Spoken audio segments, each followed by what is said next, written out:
ഈ അടുത്ത കാലത്തായിട്ട് താങ്കൾ നടത്തുന്ന പല പരാമർശങ്ങളിലും ഒരു സർക്കാർ വിമർശനം, സർക്കാരിനെ വിമർശിക്കുന്ന സ്വഭാവത്തിൽ അല്ലെങ്കിൽ പാർട്ടിയിലെ ചില പ്രവണതകളെ വിമർശിക്കുന്ന ചില ആ സ്വഭാവത്തിലുള്ള പരാമർശങ്ങൾ. ഇപ്പോൾ ഉദാഹരണത്തിന് ഇപ്പം ഞാൻ നേരത്തെ പറഞ്ഞതുപോലെ പാർട്ടി BJP-യിലേക്ക് തള്ളിവിടുന്ന ഒരു ക്രിമിനൽ സംഘം.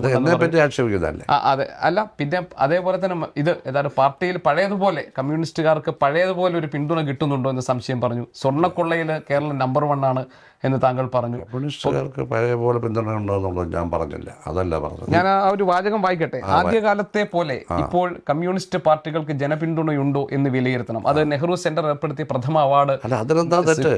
ബംഗാളിൽ പോയില്ലേ, ത്രിപുര പോയില്ല, ഭൂരിപക്ഷപ്രകാരം 30-35 വർഷം ഭരിച്ചുകൊണ്ടിരുന്നതല്ലേ. തമിഴ്നാട്ടിൽ പാർട്ടിക്ക് എന്തുമാത്രം സ്വാധീനം ഉണ്ടായിരുന്നു. ആന്ധ്രയിൽ അധികാരത്തിൽ വരുമെന്നല്ലേ ഒരു കാലത്ത് വിശ്വസിച്ചത്. സുന്ദരഗഡ് പക്ഷേ പ്രതിപക്ഷമായി. പഞ്ചാബിൽ MP-മാരും MLA-മാരും ഉണ്ടായിരുന്നില്ലേ. ഉത്തർപ്രദേശിൽ MP-മാരും ബീഹാറിൽ ഡൽഹിയിലുണ്ടായിരുന്ന MP-മാർ അതെല്ലാം പോയില്ലേ. കേരളം മാത്രമല്ലല്ലോ കമ്മ്യൂണിസ്റ്റ് പാർട്ടി. കേരളത്തിൽ തന്നെ പാർലമെൻറ്റ് കിട്ടിയ ഒന്നല്ലേ.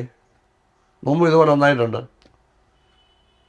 2014 കിട്ടിയ വോട്ടിനേക്കാൾ ഈ ജില്ലയിൽ തന്നെ 50,000 വോട്ട് കുറഞ്ഞു.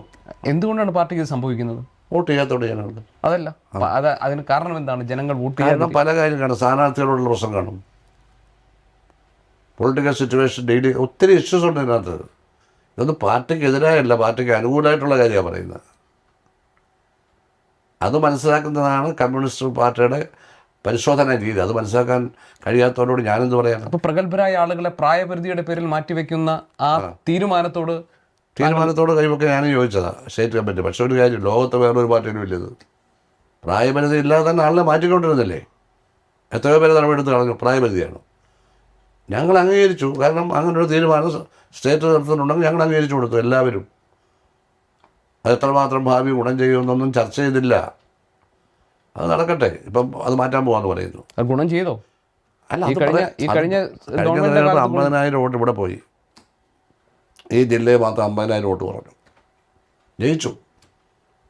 9-8 സീറ്റും കിട്ടി. 14 കിട്ടിയപ്പോൾ. പക്ഷേ 14-നേക്കാൾ 50,000 വോട്ട് ഭൂരിപക്ഷത്തിൽ കുറഞ്ഞു.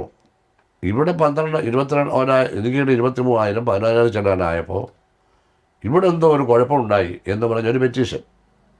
അപ്പുറത്ത് 35,000 12,000 ഇവിടെ തന്നെക്കാൾ കൂടുതൽ പറഞ്ഞത് അപ്പുറത്താണ്. അവർക്കൊന്നും നോട്ടീസ് പരിശോധനയില്ല, ഒന്നുമില്ല.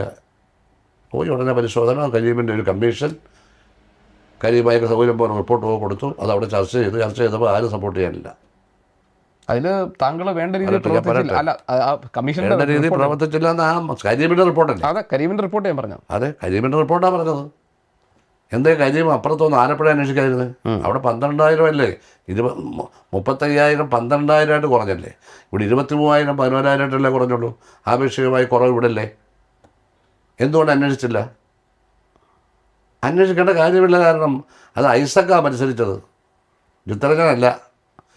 ഐസക്ക് മത്സരിച്ചപ്പോൾ കിട്ടിയ അവിടെ. ഇവിടെ ഞാനാണ് മത്സരിച്ചത്. കാരണം കഴിഞ്ഞ 3 തവണയായിട്ട് ഞാൻ ജയിച്ചു വരികയാണ്. ഞാനിവിടെ പ്രവർത്തിക്കുകയാണ് വർഷങ്ങളായി, പതിറ്റാണ്ടുകളായി. ഇപ്പോഴത്തെ MLA പോലും സ്കൂളിലും കോളേജിലും പഠിക്കുമ്പോൾ ഞാൻ അയാളെ കൈപിടിച്ച് കൊണ്ടു നടന്ന ആളാണ്, അറിയാം. അതൊന്നും മനസ്സിലാക്കാതാണ് ഈ അന്വേഷണം. പക്ഷെ പാർട്ടി അന്വേഷണമല്ലേ. നമ്മൾ സഹകരിച്ചു. ഞാൻ എഴുതി കൊടുത്തു 26 പേര്. ഒരു വരി അയാൾ കോട്ട് ചെയ്തില്ല. ഞാൻ പറഞ്ഞത് കോട്ട് ചെയ്യണ്ടേ? അതെ, കോടതിയിലായാലും അങ്ങനല്ലേ.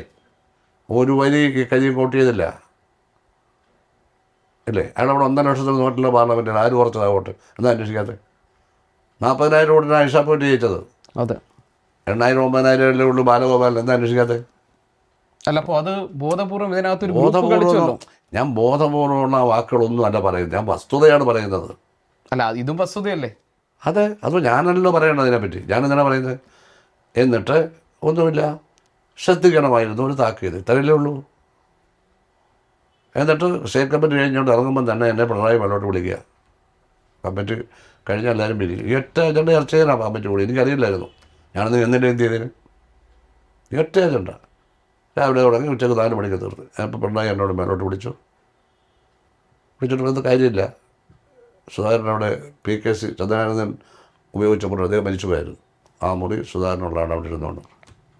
ഞാൻ ചോദിക്കുന്നത്, അപ്പുറത്ത് കോടിയേരി വിളിച്ചു സ്റ്റേറ്റ് സെക്രട്ടറി. ഇത് തന്നെ പറഞ്ഞു എന്നോട് അവിടെ പോയിരിക്കണം. അല്ല, ഞാൻ ചോദിക്കുന്നത് അത്രേ ഉള്ളൂ. അത് അല്ല, എന്തുകൊണ്ടാണ് സർക്കാർ പരിപാടികളിൽ നിന്നും പാർട്ടി പരിപാടികളിൽ നിന്നും താങ്കൾ അകറ്റി നിർത്തുന്ന ഒരു സമീപനം? അകറ്റി നിർത്തുന്നത് ഇവിടുത്തെ ജില്ലാ നിർത്തും. എല്ലാവരും അവർക്ക് നമ്മൾ ആവശ്യമുള്ളതുകൊണ്ട്, അവർക്ക് പ്രാഗൽഭ്യമുണ്ട്, അവർക്കെല്ലാം അറിവുണ്ട്, അവർ നടത്തുക. എനിക്ക് തർക്കമില്ല, ഞാൻ പരാതി കൊടുത്തിട്ടില്ലല്ലോ. അത് വേണ്ട രീതിയിൽ പരിഗണിക്കാതിരിക്കുന്ന ഒരു സാഹചര്യം. ഇപ്പോൾ താങ്കൾ പറഞ്ഞൊരു വാചകം എനിക്ക് ഓർമ്മയുണ്ട്, മൂക്കാതെ പഴുത്ത ആളുകൾ ഉള്ള സമയത്ത് സ്ഥലത്ത് അത് ഞാൻ പറഞ്ഞത് അഭിപ്രായങ്ങൾ പറയുമ്പോൾ പാടുന്നതിനെ പറ്റിയാണ്. അഭിപ്രായങ്ങൾ പറയുമ്പോൾ പാർട്ടിക്ക് വേണ്ടി പറയുമ്പോൾ പാടുന്നു, പാർട്ടിയുടെ നയത്തിനും പരിപാടിക്കും വിപരീതമായി സംസാരിക്കുന്നു. ഞാനത് അങ്ങനെ കുറേ പേരുണ്ട്. മൊത്തത്തിൽ ഞാൻ പറഞ്ഞതാണ് മൂക്കാതെ പഴുത്തതാണ്. അപ്പം ഒരു പ്രധാനപ്പെട്ട സഖാവിന് തെറ്റിദ്ധാരണ അദ്ദേഹത്തെ പറ്റിയാണ്, ഒരിക്കലുമല്ല. ഒരു ആളോട് പരാതി സജി ചെറിയാനെ പറ്റിയാണെന്ന് പൊതുവിൽ ഒരു വ്യാഖ്യാനമുണ്ട്. അത് തെറ്റല്ലേ? സജി ചെറിയാനെ പറ്റി അല്ലല്ലോ, സജി ചെറിയാനെ പറ്റി അല്ലല്ലോ. എന്തിനാ അങ്ങനെ തെറ്റ്? അതാണ് നമ്മുടെ ഇവിടുത്തെ പ്രശ്നം. പൊളിറ്റിക്കൽ ക്രിമിനലിസ്റ്റ് ഇതിനെ പറ്റിയാണെന്ന് പരത്തുക. ലോകത്തെവിടെയായാലും ഏത് സമയത്തും 24 വാർത്തകളും ഓഗ്മെന്റഡ് റിയാലിറ്റി പാക്കേജുകളും എക്സ്പ്ലെയിനറുകളും വിശദമായി കാണാൻ ഞങ്ങളുടെ യൂട്യൂബ് ചാനൽ നിങ്ങൾക്ക് സബ്സ്ക്രൈബ് ചെയ്യാം.